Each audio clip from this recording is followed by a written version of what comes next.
Mountain West Media Days are officially in the books, and fall camp starts on Wednesday. A new era of UNLV football is upon us. What will head coach Dan Mullen bring to the table? All that and so much more coming up right now on Sin City Beat. From Las Vegas, this is Sin City Beat. Hello and welcome to Sin City Beat. I'm your host, Mike Davis. Thanks so much for hanging out with us. Sin City Beat is the show that dissects the Vegas sports world through the eyes of the reporters and storytellers leading the charge. This time we're talking UNLV football as media days are all wrapped up and fall camp begins on Wednesday. Joining the action on the panel, we got Ray Brewer, back from vacation, managing editor of the Las Vegas Sun, Mark Anderson, reporter with the Associated Press, and of course, Steve Cofield, host of Cofield and Company on ESPN Las Vegas. So thanks so much for being here, guys. So I believe all of you were present and reporting at Circa Resort and Casino for Mountain West Media Days. And it seems like new head coach Dan Mullen was the belle of the ball. So Ray, let me start with you. From what you've seen and witnessed thus far, what are the differences and the similarities you're noticing between Dan Mullen and former UNLV head coach Barry Odom?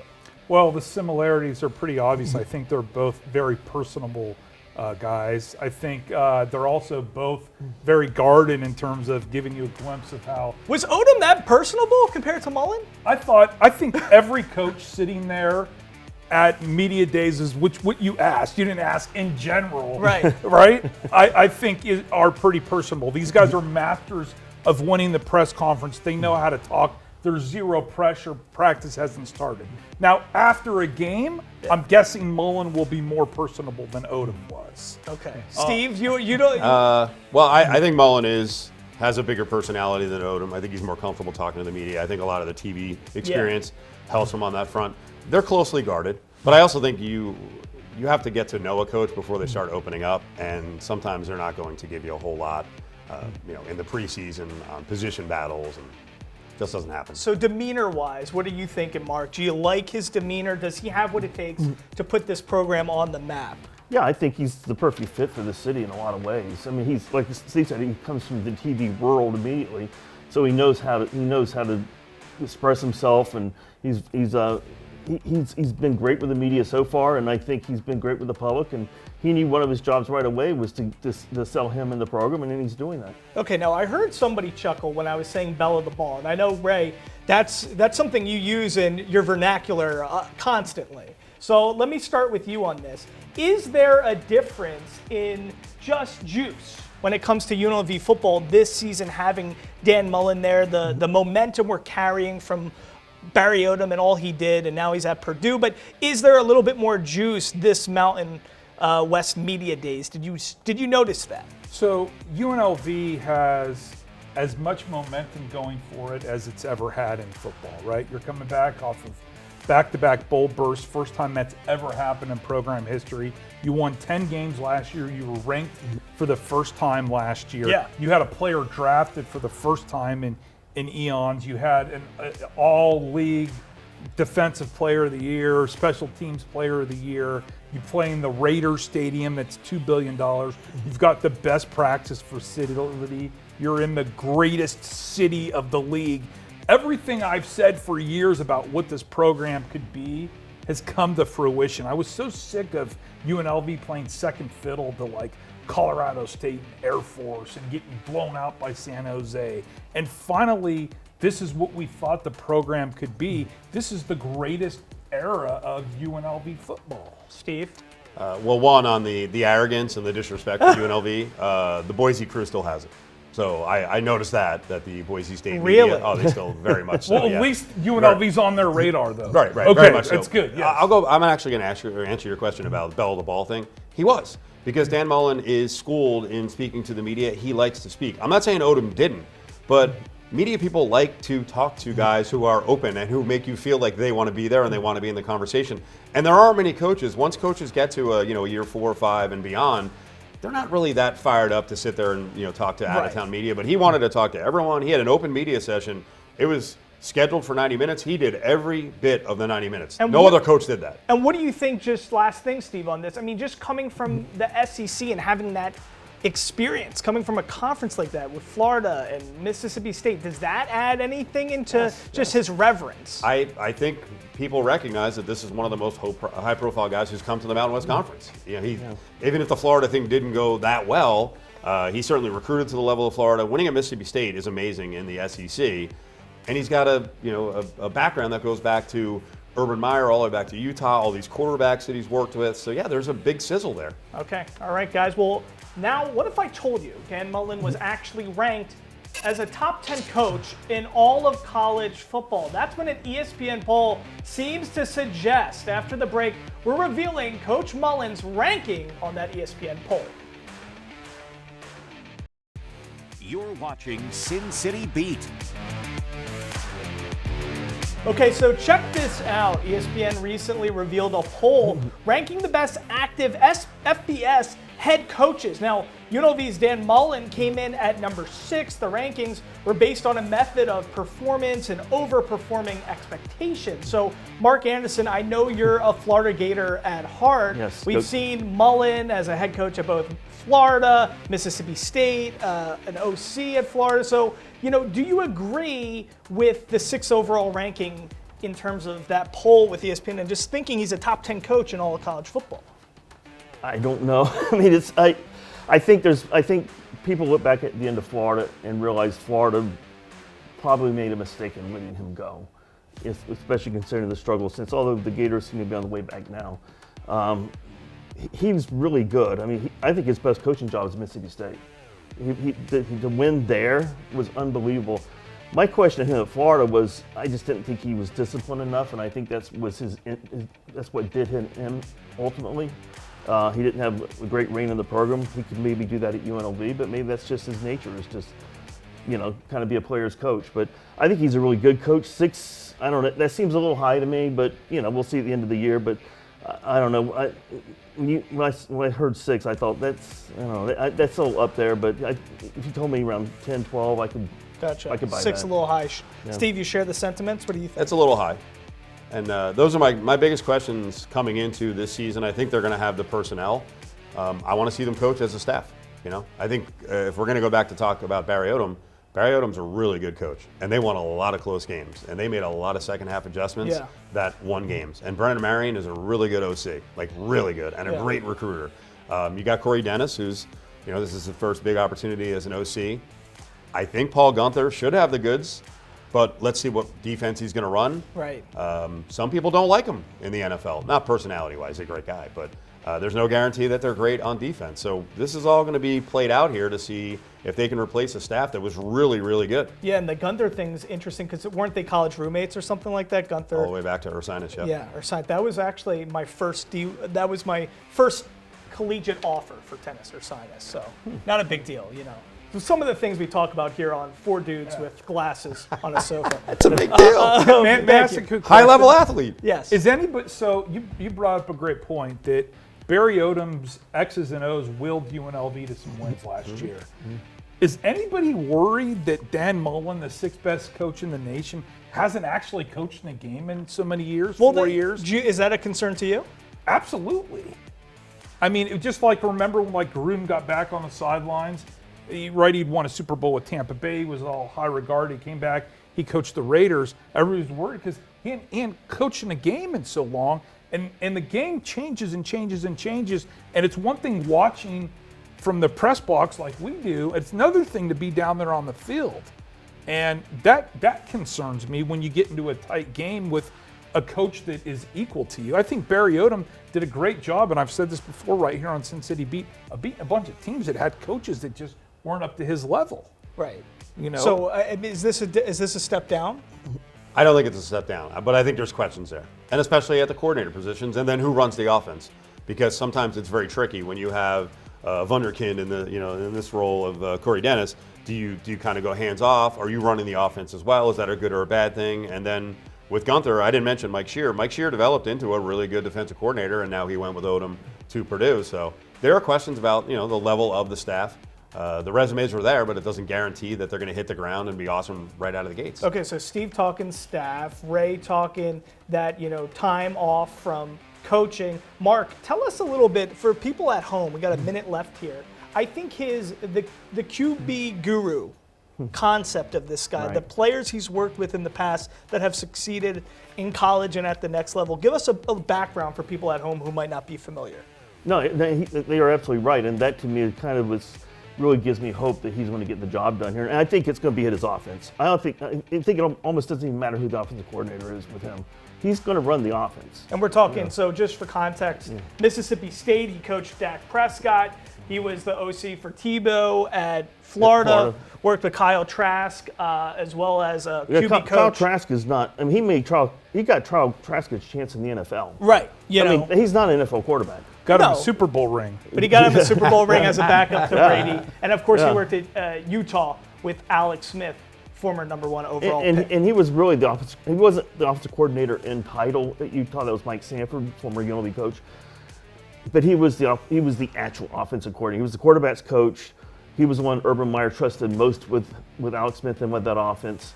I mean, Mike Sanford, I guess, technically called the plays, but Gotcha. it was really Mullen's offense working with Urban Meyer. Okay, see, so he was instrumental with a lot of that. Okay, now guys, a lot of poll talk is the discussion on Sin City Beat today. Next up, we got another poll, another one. This time it's the Mountain West Media Poll. Where is UNLV picked to finish in the conference? We got more on that after a short break.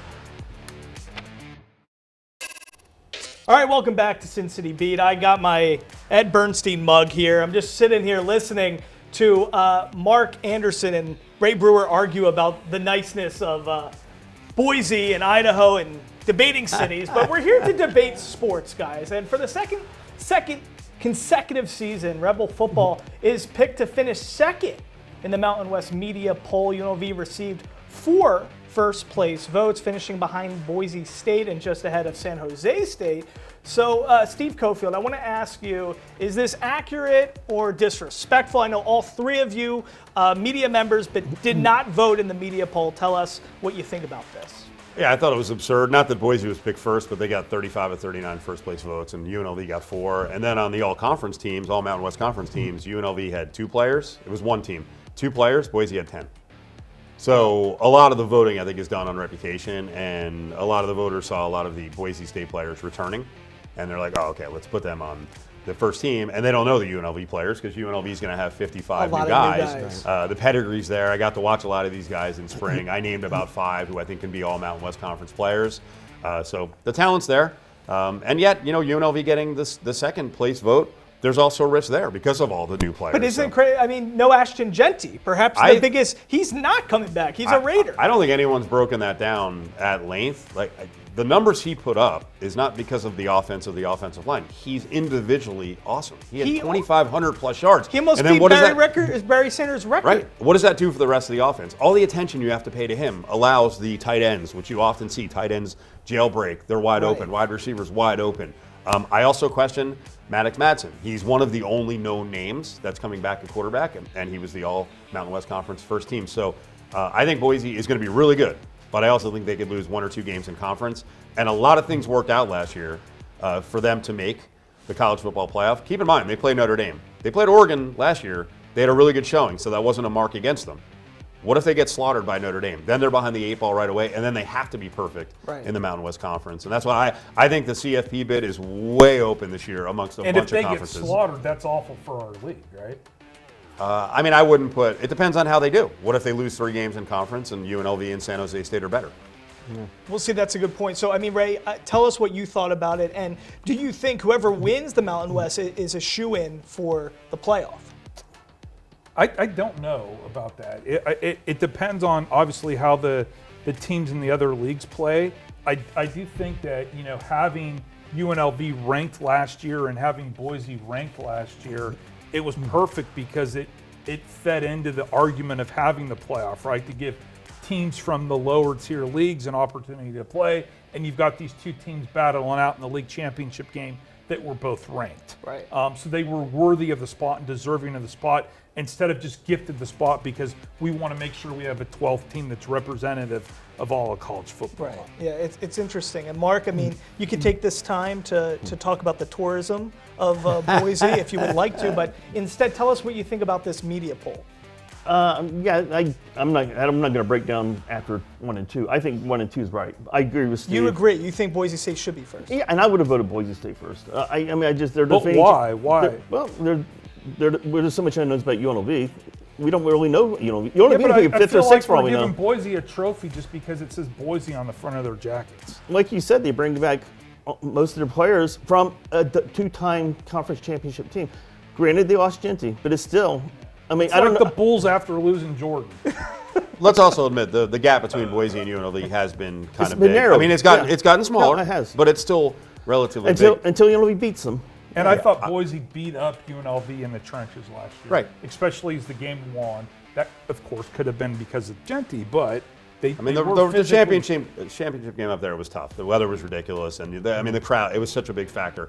I'll give you the team that's really dangerous is San Jose State, because they do return a lot of people. Coach Ken, I always screw his name. Niumatalolo. Yeah, he's a great coach. They also did the regular season. They don't play CSU. They don't play UNLV. They don't play Boise. Wow. So Interesting. they seem like if they're good, like they were last year, and they can get a running game. And Coach Ken told me, hey, we learned a lot in that UNLV game. In the rain, like we just couldn't run the ball. We have to be able to run the ball. But with that schedule, they can have a really good That's a record. good I'll also nugget. say with Boise and UNLV and even CSU, the bottom of the conference is coming up slowly. So I think someone's going to get hit in one of those games where it's a look ahead. I know, you can't stand Nevada, Reno. I think they're going to be better. Wyoming is not going to be bad. Air Force is going to be better. So the middle and the bottom of the conference is going to be Utah more State. competitive. I think Utah State's going to stink, and I don't know about San Diego State. Sean Lewis has a lot to prove, and they have no fan support, so the home games are kind of a waste of it. Right. No one shows up. So in general, the conference is up and coming, and somebody's gonna get bit in one of think it's these deeper. games. I Okay, think it's it's a deeper. deeper conference. All right, guys. Now fall camp is almost here. From the QB situation and more, we're talking all things fall camp next. All right, welcome back to Sin City Beat. Well, fall camp begins on Wednesday for Rebel football, and there's a lot to unpack and discuss. But Ray Brewer, overall, what are your expectations? What are you hoping to learn from fall camp? Well, like Steve had said earlier in the show, 55 new players. You've got to replace your best wide receiver, your best tackler. You've got a quarterback competition. There's a lot. By the way, awesome return man who made a big difference in Jacob DeJesus. Correct. You're basically, like you'd said, Charles Correa went to Purdue. He was going to be your guy at linebacker. Thankfully, Marshall McDuffie's back. I think New kicker, Chittenden out. Yeah, I mean, from top to bottom, 55 is a lot. Now, they did bring in some really highly respected recruits, and that's going to make a difference. But how do they play together? How are they going to mesh? Right, a lot of questions Yeah, unanswered. are they going to be a transfer like Jackson Woodard would, who just, went from SEC to Mount West and dominated? Are they going to be, a transfer like Cody Doolin was for UNLV basketball, Right. who struggled at point guard? Good reference. Right? Very good reference. Thank you. I appreciate it. See, you get these nuggets here on Cincinnati. Yeah. So, Steve, tell us, give us some insight on this O-line, because that seems like a big concern for you. Everybody's talking QB situation, Calandria, Orgy, but tell us about this O-line. Yeah, they had a good O-line last year, and Odom took a lot of the guys. Jalen St. John was a veteran at left tackle. He went to Purdue. I think their best young prospect also went to Purdue. He was a guard, 6'4", 350 guy. Right tackle, the player who could have been in there, physically retired. He just got too beat up. So basically, they've got Austin Boyd back. Keep in mind, Jack Haas still doesn't know about eligibility. That's their starting center the last 2 years. I think he's lost the job. Wow. But Reed Williams is going to be the center.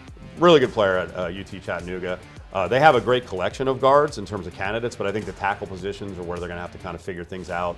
Older guys stepping in at left tackle in Faminu, and then the right tackle is probably going to be one of the younger guys, one of the kids from Liberty. So they, most of them played together in the spring. And I don't think people realize offensive line is a lot about cohesion, and the guy next to you is really important, that you're in rhythm. So they're working a whole new thing here, and they got to get it going quick because the schedule at the beginning of the season is aggressive. Mark, what do you want to share regarding QB stuff, the Alex Orgy, the Calandria stuff? Tell us what you want to say about that. I think I'm curious about if they're going to use both. It sounds like Calandria is going to be the starter, but I'm curious if they're going to use Orgy, as we were talking earlier, in a Tim Tebow type situation. I could see Mullen doing something like that. But it sounds like he's going to give Calandre the bulk of the offense. And can he make the transition? I don't know. We went into last season thinking one thing about the quarterback position, and it turned out to be completely different. So maybe that happens again this year. Maybe Orji winds up becoming the starter week 5 or something like that, and does great. So that's what I'm curious about. But going back to Steve's point about the offensive line, if they can't get that figured out up front, it almost doesn't matter. Yeah. Then they will have to play 2 quarterbacks. Might have to play 3 or 4. Yeah. What's your guys' take on that? I just think that if we learned anything last year about UNLV or about football in general, strength is in numbers, and you just can't have 24 great players. You need to have 56, 60 great players, because throughout the course of a long season, and remember, they're playing week 0, they got 3 bye weeks, which will help them recover, but it's going to be a long haul. Folks are going to get dinged up, things are going to happen, and the more capable players UNLV has ready to step in and play, it's a great opportunity because they're coming off a great season. The Mountain West, while it's emerging, it's not as good as it's been in like the Bobby Houck era. And this is UNLV time to potentially have another great run and reach a playoff. The more guys you have ready to go, the better. You probably need to have more than 2 quarterbacks. To go back to the point we started a few minutes ago about similarities with Odom and Mullen, depth. They build based on rotations. So, like defensive line, they'll have 8 or 9 guys who can rotate. Linebackers, the one position they have some new guys coming in. I haven't seen them yet. Transfers from UCLA and from Arizona, high-level guys. We got to see that. The quarterback thing, I think Calandre is the guy. I don't think Orji was completely healthy in the spring, so I think he'll compete a little bit more. But Calandre does make mistakes, so there's going to, this is. I think maybe for these guys who are coming from outside the market, they may think, hey, no one here cares about football. Watch what happens, because the expectations are high now. They're going to hear it if they don't play well. All right, guys, thanks so much. We'll see you next time here on Cincy Beat.